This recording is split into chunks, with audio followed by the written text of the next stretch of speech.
Hi hello ನಮಸ್ತೆ ಎಲ್ರಿಗೂ ಕೂಡ ನ್ಯೂಸ್ 18 ಡಿಜಿಟಲ್ ಕಾಂಟೆಂಟಿಗೆ ಸ್ವಾಗತ. ನಾನು ಆಶಿಕ್ ಮುಲ್ಕಿ. BBMP ಅಂದರೆ GBA ವ್ಯಾಪ್ತಿಯಲ್ಲಿರುವಂತಹ ನಗರ ಪಾಲಿಕೆಗಳ ಚುನಾವಣೆ ಯಾವಾಗ ನಡೆಯುತ್ತೆ ಅನ್ನುವಂಥ ಒಂದು ಕುತೂಹಲ ಮತ್ತು ಚರ್ಚೆ ಕಳೆದ 5-6 ವರ್ಷಗಳಿಂದ ಬೆಂಗಳೂರಿನಲ್ಲಿ ನಡೀತಾನೆ ಬರ್ತಾ ಇದೆ. ಪಾಲಿಕೆ ಕೌನ್ಸಿಲ್ ಸದಸ್ಯರಿಲ್ಲದೆ ಕೇವಲ ಅಧಿಕಾರಿಗಳಿಂದನೇ ಕಳೆದ 5-6 ವರ್ಷಗಳಿಂದ ಬೆಂಗಳೂರಿನಲ್ಲಿ ಆಡಳಿತವು ಕೂಡ ನಡೀತಾ ಇರುವಂಥದ್ದು. ಸೊ ಈ ಬಾರಿ ಅಂದರೆ ಈ ಡಿಸೆಂಬರ್ನಲ್ಲಿ ನೋಟಿಫಿಕೇಷನ್ ಆಗಿ ಮುಂದಿನ ವರ್ಷದ ಫೆಬ್ರವರಿ ಅಥವಾ ಮಾರ್ಚ್ ಅಂತ್ಯದೊಳಗಡೆ ಚುನಾವಣೆ ಆಗುತ್ತೆ ಅನ್ನುವಂಥ ಒಂದು ನಿರೀಕ್ಷೆಯನ್ನು ಇಟ್ಕೊಳ್ಳಲಾಗಿತ್ತು. ಆದರೆ ಈ ಬಾರಿಯೂ ಕೂಡ ಚುನಾವಣಾ ನಡೆಯುವಂತಹ ವಾತಾವರಣ ಇದೆಯಾ ಅನ್ನುವಂಥ ಒಂದು ಪ್ರಶ್ನೆ ಇದೀಗ ಉದ್ಭವ ಆಗಿರುವಂಥದ್ದು. ಯಾಕೆ ಈ ಪ್ರಶ್ನೆ ಉದ್ಭವ ಆಗಿದೆ, ಏನಾಗ್ತಿದೆ ಅನ್ನುವಂಥದ್ರ ಬಗ್ಗೆ ಇವತ್ತಿನ ಈ ವಿಡಿಯೋದಲ್ಲಿ ನಾವು ನೋಡ್ತಾ ಹೋಗೋಣ. 2019 ಕೊನೆಯದಾಗಿ ಅವಧಿ ಅಂದರೆ ಪಾಲಿಕೆ ಆಗಿದ್ದಂತಹ BBMPಯ ಅವಧಿ ಮುಗಿದೋಗಿತ್ತು. ಅಂದರೆ ಚುನಾವಣೆ ನಡೆದು ಹೆಚ್ಚು ಕಮ್ಮಿ 10 ವರ್ಷಗಳಾಗ್ತಾ ಬಂತು. 2014-15ರಲ್ಲಿ ಕೊನೆಯದಾಗಿ ಪಾಲಿಕೆಗೆ ಅಂದರೆ ಆಗಿದ್ದಂತಹ BBMPಗೆ ಚುನಾವಣೆ ನಡೆದಿತ್ತು. ಅದಾಗಿ ಈಗ 10-11 ವರ್ಷಗಳಾಗ್ತಾ ಬಂತು. ಮತ್ತೆ ಒಂದು ಚುನಾವಣೆಯನ್ನು ನಡೆಸೋದಕ್ಕೆ ಸರ್ಕಾರಗಳಿಗೆ ಸಾಧ್ಯ ಆಗಿಲ್ಲ. ಸಾಕಷ್ಟು 2-3 ಸರ್ಕಾರಗಳು ಬದಲಾಯಿತು ಈ ಅವಧಿಯಲ್ಲಿ. ಅದಾಗಿಯೂ ಕೂಡ ಬೆಂಗಳೂರಿನ ಚುನಾವಣೆಯನ್ನು ನಡೆಸೋದಕ್ಕೆ ಯಾವ ಸರ್ಕಾರವೂ ಕೂಡ ಮುಂದಾಗಿಲ್ಲ. ಸೊ ಈ ಸರ್ಕಾರ ಅಂದರೆ CM ಸಿದ್ದರಾಮಯ್ಯನವರ ನೇತೃತ್ವದ ಈ ಸರ್ಕಾರ ಈ ಬಾರಿ ಚುನಾವಣೆ ಮಾಡ್ತೀವಿ ಅನ್ನುವಂಥ ಮಾತುಗಳನ್ನು, ಶಪಥವನ್ನೆಲ್ಲ ಸಾರ್ವಜನಿಕರ ಮುಂದೆ ಮಾಡಿದರು. ಅದು ಎಷ್ಟರ ಮಟ್ಟಿಗೆ ಈಡೇರುತ್ತೆ ಅನ್ನುವಂಥ ಒಂದು ಚರ್ಚೆಗಳು ಸಾರ್ವಜನಿಕ ವಲಯದಲ್ಲಿ ಶುರುವಾಗಿರುವಂಥದ್ದು. ಈಗ 369 ವಾರ್ಡ್ಗಳನ್ನು ನಿಗದಿ ಮಾಡಿ ಆ ಸರ್ಕಾರವು ಕೂಡ ರಾಜ್ಯ ಪತ್ರವನ್ನು ಕೂಡ ಹೊರಡಿಸಿರುವಂಥದ್ದು. ಹೀಗಾಗಿ ಚುನಾವಣೆ ನಡೆದರೆ 369 ಕ್ಷೇತ್ರ ಅಂದರೆ ವಾರ್ಡ್ಗಳಿಗೆ ಚುನಾವಣೆ ನಡೆಯುತ್ತೆ. ಜೊತೆಗೆ ಇದರ ಗಡಿಯನ್ನು ಕೂಡ ಬೆಂಗಳೂರಿನ ಗಡಿಯನ್ನು ಕೂಡ ಬಹುತೇಕವಾಗಿ ಫೈನಲೈಸ್ ಮಾಡಲಾಗಿದೆ. ಅದರ ಅಂತಿಮ ನೋಟಿಫಿಕೇಶನ್ ಇನ್ನೂ ಕೂಡ ಆಗೋದು ಬಾಕಿ ಇದೆ. ಮೂರನೇದಾಗಿ ಮೀಸಲಾತಿಯನ್ನು ಘೋಷಣೆ ಮಾಡಬೇಕಾಗುತ್ತೆ. ಸೊ ಈ ಮೀಸಲಾತಿಯನ್ನು ಘೋಷಣೆ ಮಾಡೋದಕ್ಕೆ ಸರ್ಕಾರ ರೆಡಿ ಇದೆಯೋ ಇಲ್ವೋ ಅನ್ನೋದು ಗೊತ್ತಿಲ್ಲ. ಆದರೆ ಈ ಒಂದು ಪ್ರಕರಣ ಸುಪ್ರೀಂ ಕೋರ್ಟ್ನಲ್ಲಿರುವಂಥ ಕಾರಣಕ್ಕಾಗಿ ಜುಲೈ 15 ಅಂದರೆ ಜುಲೈ 3ನೇ ವಾರದವರೆಗೂ ಕೂಡ ಸರ್ಕಾರ ಕಾಯಬೇಕಾಗುತ್ತೆ. ಯಾಕೆಂದರೆ ಸುಪ್ರೀಂ ಕೋರ್ಟ್ನಲ್ಲಿ ಈ ಒಂದು ಪ್ರಕರಣ ವಿಲೇವಾರಿ ಆದಮೇಲೆ ಸರ್ಕಾರ ತನ್ನ ನಿರ್ಧಾರವನ್ನು ಪ್ರಕಟಿಸುವಂಥ ಸಾಧ್ಯತೆಗಳಿದೆ. ಸೊ ಇದಿಷ್ಟು ಟೆಕ್ನಿಕಲ್ ಆಗಿರುವಂಥ ಸಮಸ್ಯೆ. ಮತ್ತೊಂದು ಕಡೆಯಿಂದ ಈಗ ಚುನಾವಣೆ ಮಾಡಿದ್ರೆ ಹೊಸದಾಗಿ GBಯನ್ನು ಮಾಡಿ ಅದರ ಕೈ ಕೆಳಗಡೆ 5 ನಗರ ಪಾಲಿಕೆಗಳನ್ನು ಏನು ಸರ್ಕಾರ ಸೃಷ್ಟಿ ಮಾಡಿದೆ, ಈ 5 ನಗರ ಪಾಲಿಕೆಗಳಿಗೂ ಕೂಡ ಸುಸಜ್ಜಿತವಾಗಿರುವಂಥ ಕೌನ್ಸಿಲ್ ಹಾಲ್ ಬೇಕಾಗುತ್ತೆ.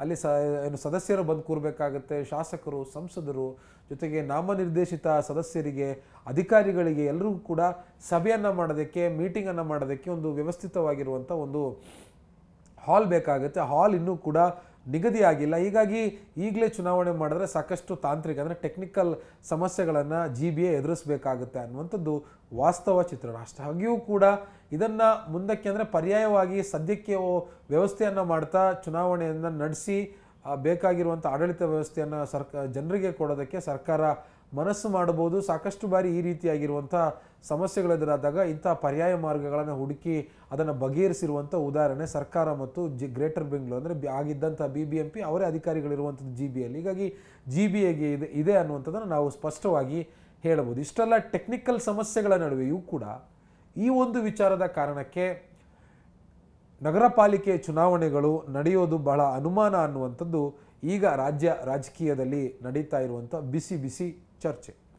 ಅದೇನಪ್ಪ ಅಂತಂದರೆ ನವೆಂಬರ್ನಲ್ಲಿ ಅಥವಾ ಡಿಸೆಂಬರ್ನಲ್ಲಿ CM ಬದಲಾಗ್ತಾರೆ ಕಾಂಗ್ರೆಸ್ನಲ್ಲಿ ಅನ್ನುವಂಥ ಒಂದು ವದಂತಿ ಅಥವಾ ಒಂದು ಗುಲ್ಲು ಹಬ್ಬಿತ್ತು.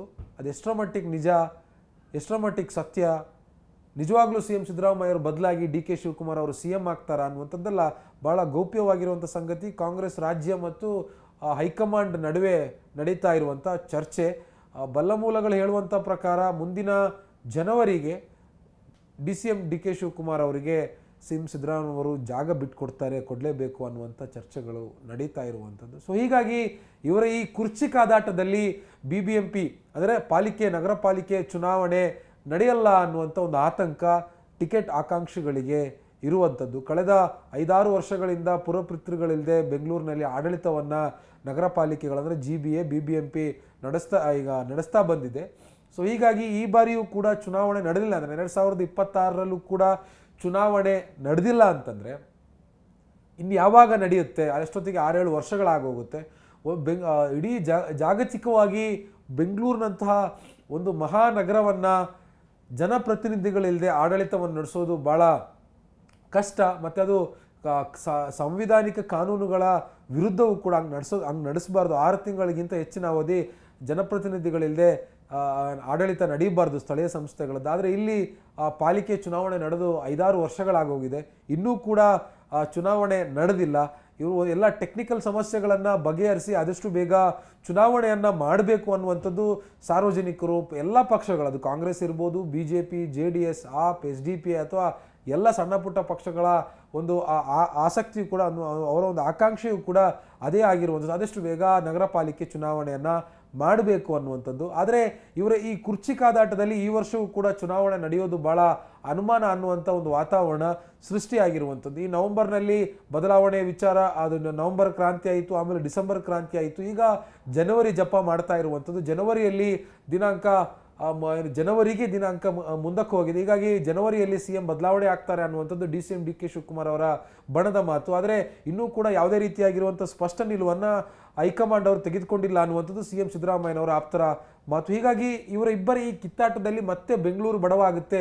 ಅಂದರೆ ತಂದೆ ತಾಯಿ ಅಪ್ಪ ಅಮ್ಮನ ಜಗಳದಲ್ಲಿ ಮಕ್ಕಳು ಬಡವಾಗ್ತಾರೆ ಅನ್ನೋ ಗಾದೆ ಮಾತಿನಂತೆ ಇವರಿಬ್ಬರ ಕಿತ್ತಾಟದಲ್ಲಿ ಬೆಂಗಳೂರು ಬಡವಾಗ್ತಿದೆ ಅನ್ನುವಂಥ ಮಾತುಗಳು, ಚರ್ಚೆಗಳು ಶುರುವಾಗಿರುವಂಥದ್ದು. ಅದೇನೇ ಇದ್ರೂ ಕೂಡ ಸರ್ಕಾರ ತಮ್ಮ ಎಲ್ಲ ಆ ವೈರುಧ್ಯಗಳನ್ನು ಬದಿಗೊತ್ತಿ ಅವ್ರು CM ಆಗ್ತಾರೆ, ಇವರು CM ಆಗ್ತಾರೆ, ಅದು ಅವರವ್ರಿಗೆ ಬಿಟ್ಟಿದ್ದ ವಿಚಾರ. ಯಾಕೆಂದರೆ 136-135 ಸೀಟುಗಳನ್ನು ಕೊಟ್ಟು ಅವರ ಪಕ್ಷವನ್ನು ಮತದಾರರು, ಜನರು, ಕನ್ನಡಿಗರು ಅಧಿಕಾರಕ್ಕೆ ತಂದಿದ್ದಾರೆ. ಈಗ ಇಂಥ ಸಂದಿಗ್ಧ ಪರಿಸ್ಥಿತಿಯಲ್ಲಿ ಸರ್ಕಾರ ಸಾಕ್ತಿದೆ ಅಂತಂದರೆ ಅದು ಮುಂದಿನ ಚುನಾವಣೆ ಮೇಲೆ ಭಾಳ ದೊಡ್ಡ ಪ್ರಮಾಣದ ಇಂಪ್ಯಾಕ್ಟನ್ನು ಕ್ರಿಯೇಟ್ ಮಾಡುತ್ತೆ ಅನ್ನುವಂಥದ್ರಲ್ಲಿ ಎರಡು ಮಾತಿಲ್ಲ. ಅದು ಮುಂದಿನ ಚುನಾವಣೆಯಲ್ಲಿ ಸಾಬೀತು ಕೂಡ ಆಗುತ್ತೆ. ಆದರೆ ಈಗಿರುವಂಥ ಪ್ರಶ್ನೆ, ಬೆಂಗಳೂರಿನಂಥ ಒಂದು ವರ್ಲ್ಡ್ ಸೆಂಟರ್ನಲ್ಲಿ ಇವರು ಚುನಾವಣೆ ಜನಪ್ರತಿನಿಧಿಗಳು ಇಲ್ಲದೆ ಚುನಾವಣೆ ನಡೆಸದೆ ಆಡಳಿತವನ್ನು ಕೇವಲ ಅಧಿಕಾರಿಗಳ ಕೈಗಳಿಂದ ಮಾತ್ರ ನಡೆಸ್ತಾ ಇರುವಂಥದ್ದು ಸಾಕಷ್ಟು ಸಮಸ್ಯೆಗಳಿಗೆ, ಮಳೆಗಾಲದಲ್ಲಿ ರಸ್ತೆ ಗುಂಡಿಗಳ ವಿಚಾರವಾಗಿ, ಕಸ ತ್ಯಾಜ್ಯ ವಿಲೇವಾರಿ ವಿಚಾರವಾಗಿ, ಖಾತಾವನ್ನು ನೀಡುವಂಥ ವಿಚಾರವಾಗಿ ಸಾಕಷ್ಟು ಸಮಸ್ಯೆಗಳು ಪ್ರತಿದಿನ ಬಗೆಹರಿಸುವಂಥ ಸಮಸ್ಯೆಗಳಿರ್ತವೆ. ಇದೆಲ್ಲ ಸಮಸ್ಯೆಗಳನ್ನು